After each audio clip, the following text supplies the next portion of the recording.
प्रिय साथियों, विरासत परिचय की श्रृंखला में आज मैं श्री सुरेंद्र सिंह जी राठौड़, जो कि मेघसर के निवासी हैं और तहसीलदार के पद से रामगढ़ शेखावाटी से रिटायर हुए हैं। अपने तहसीलदार के पद के दौरान चूँकि पूरे गांव आपके अधीन ही रहते हैं और चूरू तहसील की जितनी भी रियासतें हैं उनका आपके पास बहुत विस्तृत लेखा जोखा है। लगभग सभी राठौड़ परिवारों की वंशावली आपके पास है और इसी श्रृंखला में देपालसर और मेघसर और रतननगर, क्योंकि तीनों का एक बहुत संबंध रहा है, बहुत ही ज़बरदस्त संबंध रहा है और इसके पीछे मुख्य जो कारण है वो रतननगर में शिक्षा का योगदान रहा है। तो मैं आपसे चाहूँगा कि आप सबसे पहले अपने पूर्वजों की प्रारंभ स्टार्टिंग कहाँ से हुई, तो वहाँ से आप अपना उद्बोधन प्रारंभ करते हुए इसका परिचय दें। यहाँ के जो राजपूत हैं, यहाँ जो पुराने शासक रहे हैं, हाँ, वो रावत कानल जी की औलाद है। ठीक है। रावत कानल जी बीका जी के काको साथे। अच्छा। जोधो जी के जस्ट छोटे, 1 साल छोटे जोधो जी के भाई थे। ठीक है। उन्हीं की देखरेख में बीकानेर की स्थापना हुई। बीकानेर में वो इतने त्यागी पुरुष थे उस समय के, जिस समय में आपाधापी का युग था, शासन के लिए भाई भाई का गला काट रहा था।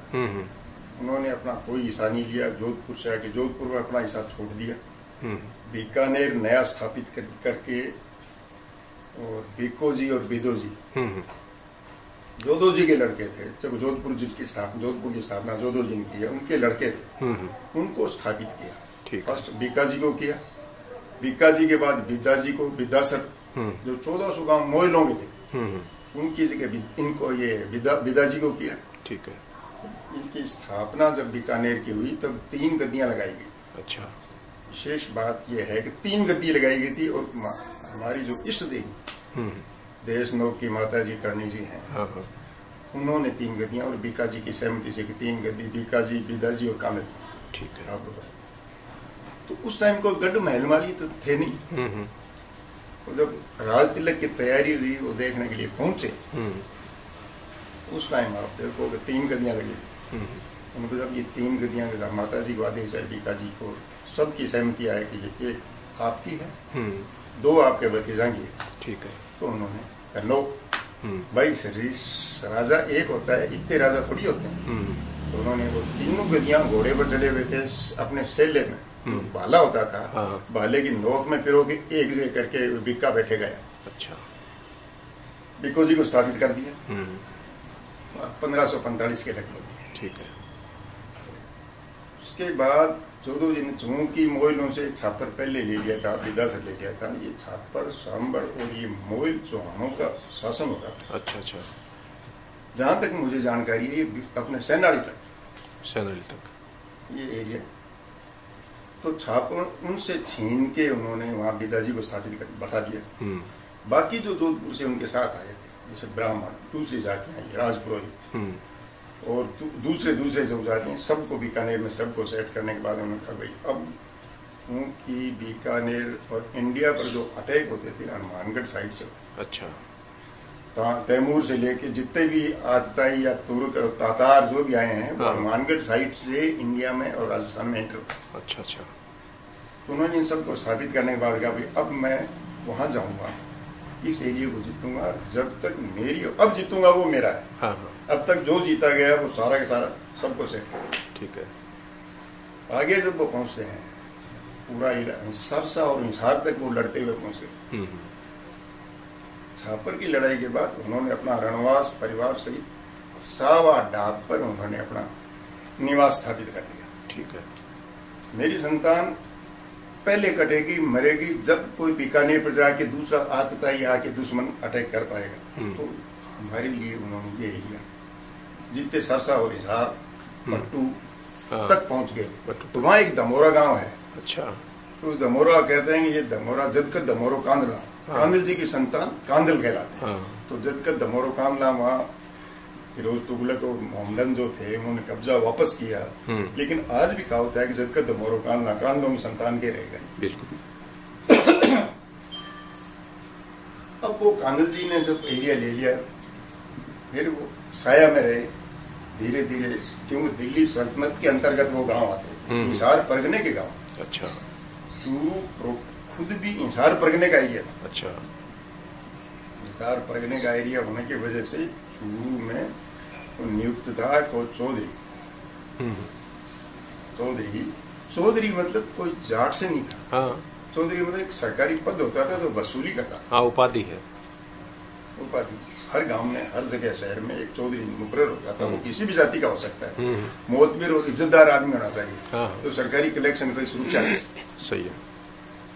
वो चौधरी था यहाँ। अब जब वो साया थे तो अटैक हुआ साया में, बार बार वो आगे बढ़ते गए। अचानक एक बार उसने सारंग खान ने आते, सारंग खान जो हिसार का सेनापति था, उसने अटैक करके बार बार जब वार्ता गया, तो एक बार जब वो सिर्फ साया परिवार से मिलने के लिए आए थे, क्योंकि उनका रण क्षेत्र तो हिसार और हांसी था, सरसा बेल्ट सरसा, तो यहाँ आए हुए थे। तो अचानक उसने अटैक करके और लंबी लड़ाई हुई। तो उनकी कदकाठी के बहुत लंबे चौड़े थे लोग, जो भाई बात हो अलग अलग इतिहास में उनकी कदकाठी 7 फीट से लेकर 8 फीट तक बताते। अच्छा। तो वो घोड़े पर, हाथी पर कुदवाते घोड़े को सेले से मारने के लिए। तो उस टाइम हाथी पर जैसे घोड़ा सीधा खड़ा होता है, उसकी उनके वजन से और उनके हाइट से वो तंग और पुस्तंग टूट जाते थे घोड़े। अच्छा। तो नीचे आ जाती है वो जीन जिसको कहते हैं ना, काठी नीचे आ जाती। तो उन्होंने जब अटैक किया तो सारंग का हाथी पर था, उस पर अटैक किया तो वो काठी सर खिसक के पीछे आ गई। ठीक है। सैनिक उस टाइम कम थे, सेना तो मूलते तो वही थी लड़ाई के मैदान में, वहां वो काम आए। ये 1546 ओ बदी पंचमी की बात। अब उनके बड़े बड़े लड़के थे बाघ जी, और बाघ जी इतने ही सूरवीर वो थे। तो जब उनकी डेथ हुई लड़ाई में, वीरगति को प्राप्त हो गए, तो उस टाइम बाघ जी खुद घायल अवस्था में थे उस लड़ाई के मैदान में। तो उनको उन्होंने चाचावाद दे दिया। अच्छा। एक पुराना सिस्टम ये था कि ये जो हमारे राव की उपाधि होती थी, जहां तक मैंने पढ़ा है, ये स्वतंत्र शासक होते थे। अच्छा। एक अपने एरिया का एक इकाई का स्वतंत्र शासक होता, उसको राव कहते थे। तब राजा राजा की ये उपाधियां नहीं थी। तो उन्होंने, वो खुद रावत थे। कांगल जी को सिर्फ जोधपुर बीकानेर के राठौड़ों में एक वही ऐसे आदमी थे जिनके पास रावत कांगल की उपाधि। अच्छा। और रावत सबसे सुप्रीम होता है। सुप्रीम। तो उनको रावत की उपाधि थी। उनके बड़े बेटे बाघ जी जो लड़ाई में घायल हो गए थे, बाद में उनका बदला जब सारंग खान को मारा, तो बाघ जी ने अपने तलवार से मार के उनको बदला लिया। लेकिन उनके शरीर पर घाव लगे हुए थे, टांके लगे हुए थे। झांसल की लड़ाई, झांसल में ये लड़ाई हुई थी, जो बागरा का बॉर्डर है हरियाणा में, वहां उन्होंने, बाघ जी ने इनको मार के, जोधा जी भी आए। अब तो सारे राठौड़ जोधपुर और बीकानेर के इकट्ठा होकर कांगल जी का बदला लेने के लिए इस मामले में सामूहिक रूप से, क्योंकि वो एक इस प्रकार के कुटुंब पाड़ा आदमी थे, कुटुंब के प्रति, और त्यागी पुरुष थे। सभी जगह त्याग किया, जोधपुर का हिस्सा नहीं लिया, बीकानेर का नहीं लिया, आगे जो लिया अपने बलबूते पर लिया। उनकी संतान में कांगल जी की 2-3 ठिकाने बड़े हैं। संतान तो उनके बहुत बड़े बड़े लड़के, जो मेरे दादो साहब परदादो साहब, उनका नाम था बाघ जी।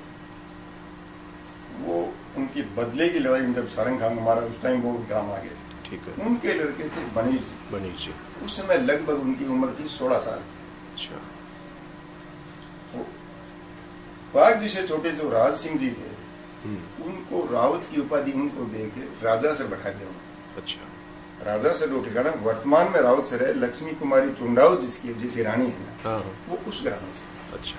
उस कानून जी की संतान नंबर 2 जो थे राव सर। अब बाघ जी के जो बनीर जी थे, वो अल्पायु होने की वजह से उनको वो पदवी नहीं मिली, लेकिन वो साथियों रहे, मेड़ूसर रहे। मेड़ूसर में उन्होंने लड़ाई लड़ी। तो मेड़ूसर में आप ये देखो कि जैसे सरदार भाले जी सरदार से जाते हैं, तो रोड पर एक बहुत बड़ी ढाब आती है, उसको कहते हैं बनीर सागर। अच्छा। तो बनीर जी थे, उन्होंने ये बहुत सही दिमाग बैठे थे, पानी का अभाव था, उन्होंने कहा बादल आ जाएंगे बरसात, ढाल से मिट्टी निकालनी शुरू कर दो ताकि पानी इकट्ठा हो जाए तो अपने घोड़े और अपने पानी पी लेंगे। आज उसको हम ढाब कहते हैं, बहुत बड़ा जोड़ को उन्होंने उस ढाल से निकाल के पानी निकाला था। बरसात हुई, उन्होंने वहां डेरा किया। फिर ये चौहानों से उन्होंने घांगू छीना। ये जो वर्तमान में घंगराम चौहान से चलती है, इसके अर्णव राज से, अजमेर से इनका निकास था, इनसे छीन लिया। तो यहाँ अपना नया गढ़ बनाया जो वर्तमान में वो गढ़ है। आज वो बनीर जी का बनाया हुआ चौहानों का गढ़ है। वो घांगू, वर्तमान घांगू से खंडर के रूप में आज भी पूर्व में पड़ा है। ठीक है। उन बनीर जी की संतान चूरू आई। तो उनके 4 रानियां थी, 11 लड़के थे। 4 की औलाद नहीं चली, 7 की औलाद चली। तो यहाँ आए वो ये थे मालदेव जी नाम। तो मालदेव जी ने 1598 में ये चूरू लिया। अच्छा। कभी यहाँ चूरू में कुछ नहीं था, छोटी मोटी ढानियां हो सकती हैं। और मालदेव जी के द्वारा ये क्षेत्र जीता गया। तो ये बात है 1541 की। इसकी पुष्टि कायम खानी रासों से होती है। कायम खानी रासों में यहाँ चूरू में, अपने सारे चूरू के रहने वाले हैं, आप भी जानते हो, दिलावर खानिया मोला है ना। ये दिलावर नाम का आदमी कायम खानी था, फतेहपुर नवाब का वंशज, पुत्र वगैरह, पोता वगैरह था। अच्छा। तो चूरू इलाका हिसार परगने के अंतर्गत होने के नाते उनको कलेक्शन, वसूली, रेवेन्यू वसूल कौन करेगा? तो हिसार, झुंझुनू और फतेहपुर ये तीनों ही नवाबी होती थी। नवाबी। तो उन्होंने देखा कि अपने परिवार का आदमी है, इसको यहाँ चौधरी मुकर्रर कर दें।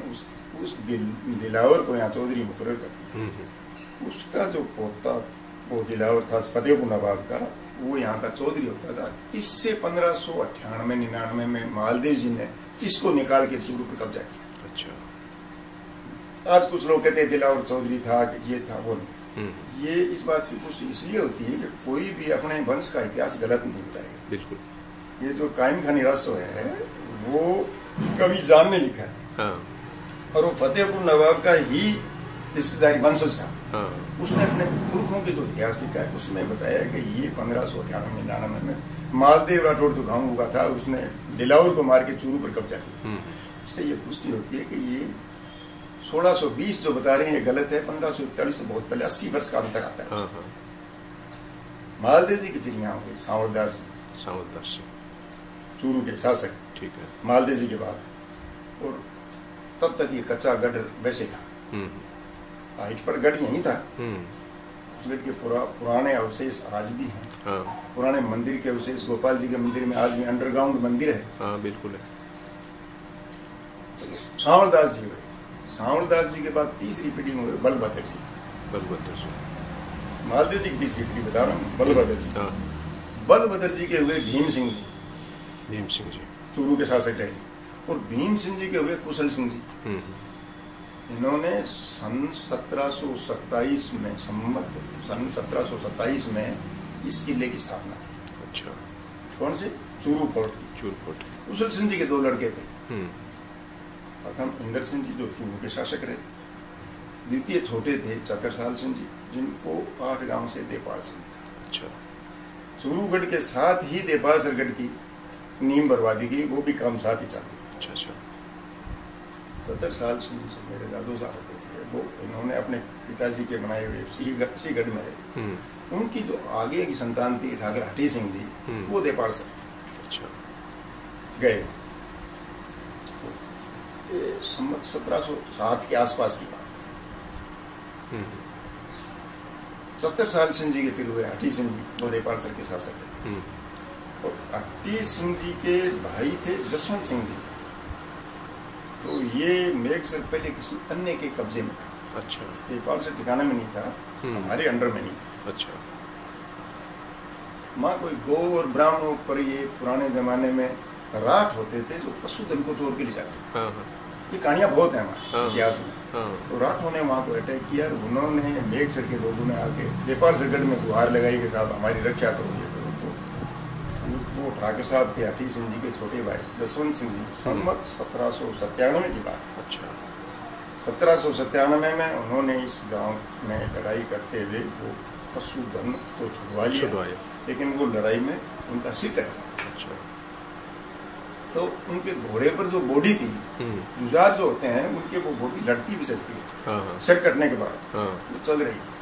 अब बाकी आम आदमी तो इसको नहीं समझते। नेठुआ गांव चारणों का गांव, चारणों की लड़कियां, चारणों में ये योद्धा को कैसे रोका जाए, जुझार को कैसे शांत किया जाए, ये तौर तरीके वो उनके शक्ति स्वरूपा मानते हैं उनको। चारणों की लड़कियों को, औरतों को, वो कोई यहाँ पशु चरा रही थी, गाय वाएं।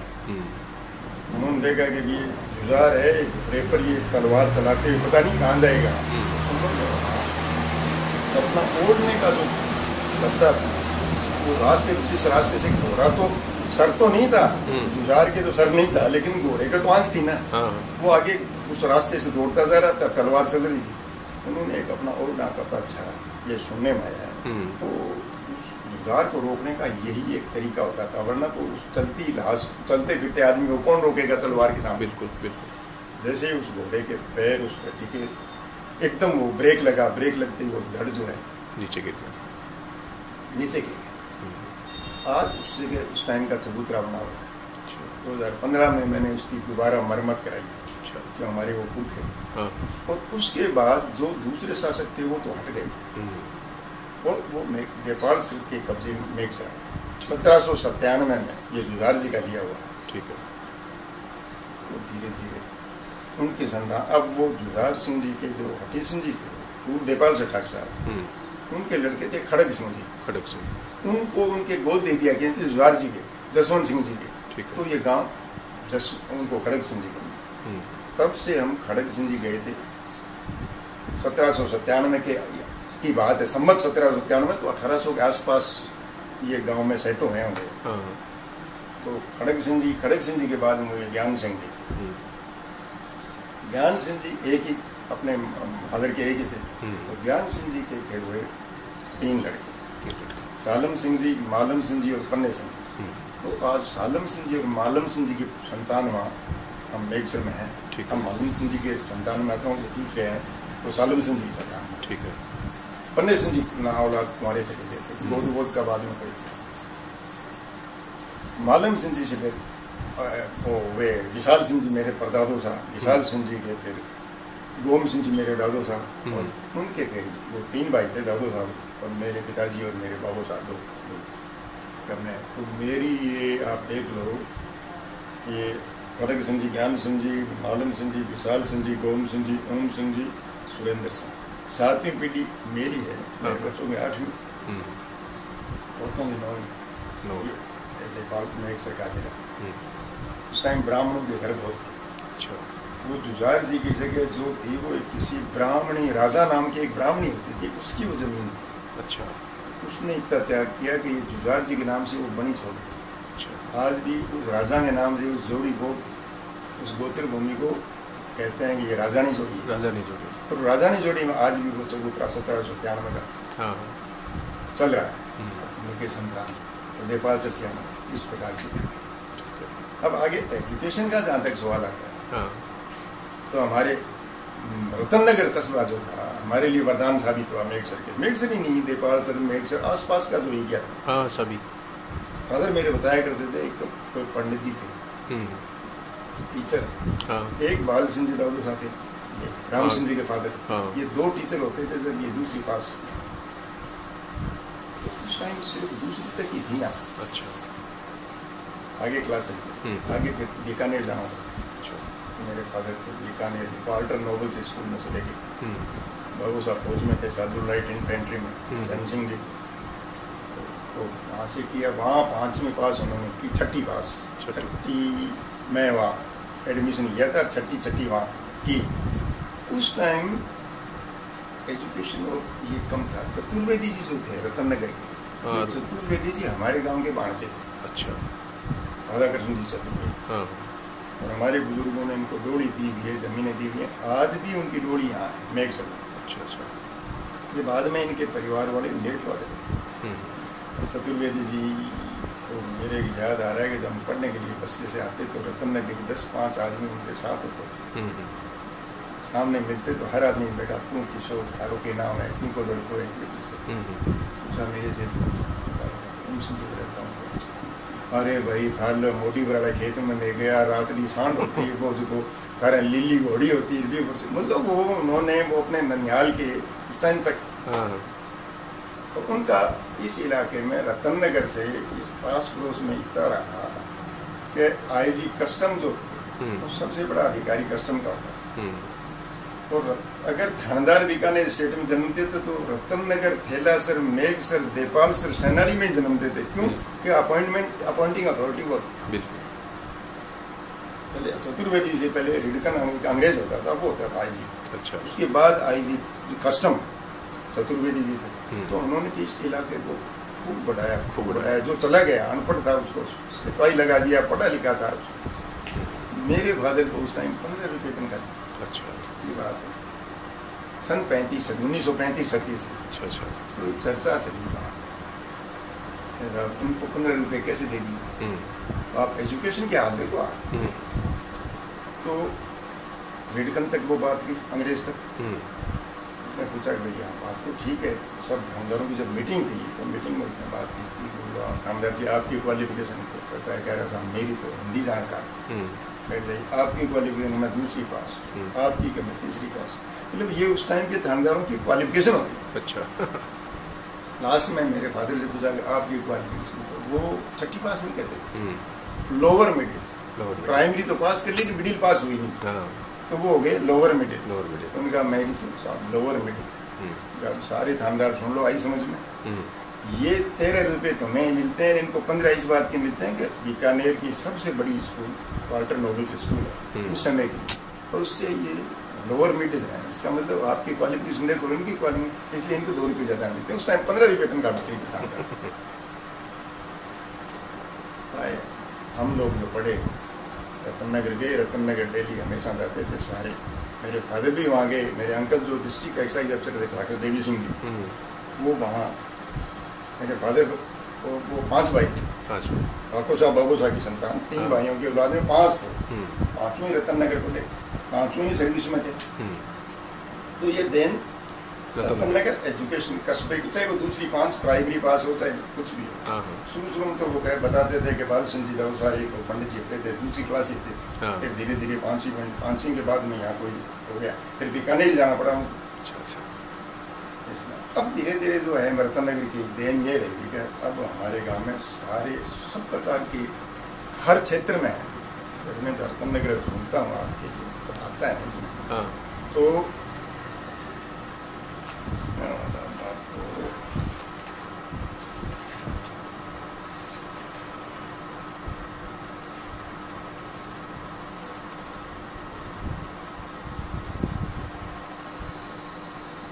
जब रतन नगर के अलावा नहीं थी हमारे गांव में प्राइमरी स्कूल बनी, तो उस टाइम जब मैं पढ़ता था तब तक हमारी प्राइमरी भी नहीं थी, रतन नगर ही जाना होता था। ठीक है।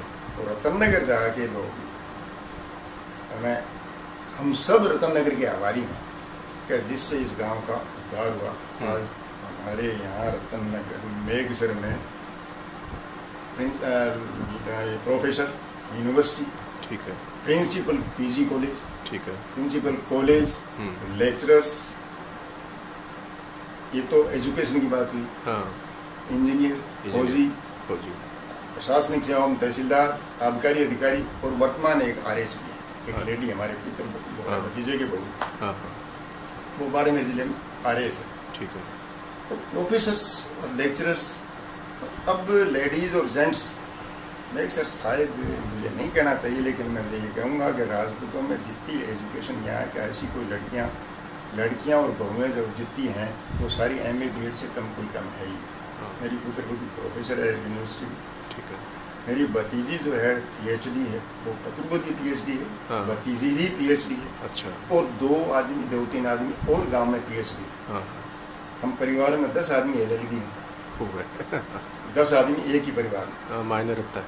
हाँ, और सारे सर्विस पेशा हैं। अब चूंकि सारे जब सर्विस पेशा हैं तो बाहर कोई जयपुर सेटल हो रहा है, बीकानेर हो रहा है, लेकिन हम सारे के सारे जो निकले हैं ये सारी देन हम ये मान के चलते हैं कि रतन नगर कस्बा अगर हमारे पास नहीं होता नजदीक तो शायद ये एजुकेशन का ये स्तर नहीं। गाँव में एक ये है जमुनाराम ईसराम, तो आप भी जानते हैं बैरजी ईसराम। बिल्कुल। मेरी पिटी का आदमी है। LLB मैंने बैरजी ने साथ की है, लोहिया कॉलेज से की है। अच्छा। 83-84 में। तो इनके भाई हो जमुनाराम बैरजी से बड़े। कल ही आपका टेलीफोन आया तो उसे बात कर रहा था मैं यार को आएंगे प्रोफेसर साहब, मुझे बता भाई कोई इंटरव्यू कोई नहीं है तो पूरे फिगर चाहिए। वो निकल नहीं पाए साहब, बैठेंगे बात करेंगे सारा देखेंगे सर्वे करेंगे। एक परिवार में 22 नौकर। 22 खूब है। एक जाट परिवार में 22 नौकर। राजपूत परिवार में कहेंगे 22 नौकर हैं, उनमें से 10 या 12 स्टेट अफसर एक ही परिवार का। तो ये सारा श्रेय जो है ना हमारे रतन नगर स्कूल होने की वजह से ये सारा जाएगा। शायद आप नेपाल से रहे, शिवपुरा है, आसपास ही गांव है। मेरी समझ में एजुकेशन में शायद नहीं सब ठीक होना चाहिए। लड़कियाँ हमारी बढ़िया उस टाइम की PhD वो डूंगर कॉलेज में प्रोफेसर है। मेरी जो भतीजी है राम सिंह भाई साहब, योगेंद्र आपके यहाँ पढ़ा होगा, आप जानते होंगे योगेंद्र राठौड़ को, चीफ अकाउंट्स अफसर है बिजली बोर्ड में। सारी सर्विसेज में है टोटल एजुकेशन।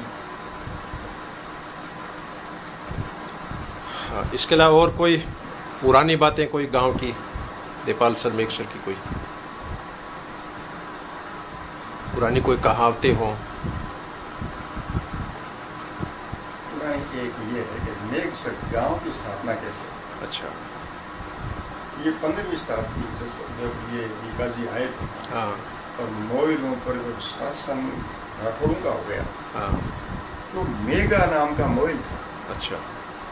मेघ सिंह राणा जो छापर का शासक था उसने आके ये गांव मेघसर बसाया। मेघा मोइल के नाम से ये मेघसर बना। अच्छा। उसका दूसरा भाई था बीना मोइल जिसने बीनासर बसाया। बीनासर। उसका तीसरा भाई था मोइल जिसका नाम नहीं दिया, किताब पढ़ी है मेरे पास, उसमें मोइल सर बड़ा और मोइल सर छोटा था। जो अपभ्रंश होते होते मोइल सर बड़ा और छोटा हो गया। अच्छा अच्छा। आज जो कहावतें लोग कहते हैं कि इसने बसाया, आज तो हर आदमी कहता है कि हमने गांव बसाने वाले आदमी तो शासक थे।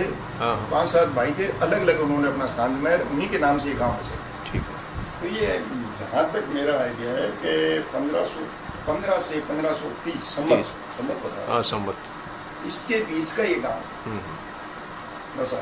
हम आए हैं इसमें 1797। हमारे से पहले कोई दूसरे शासक रहे होंगे और गांव किसी अन्य का रहा होगा।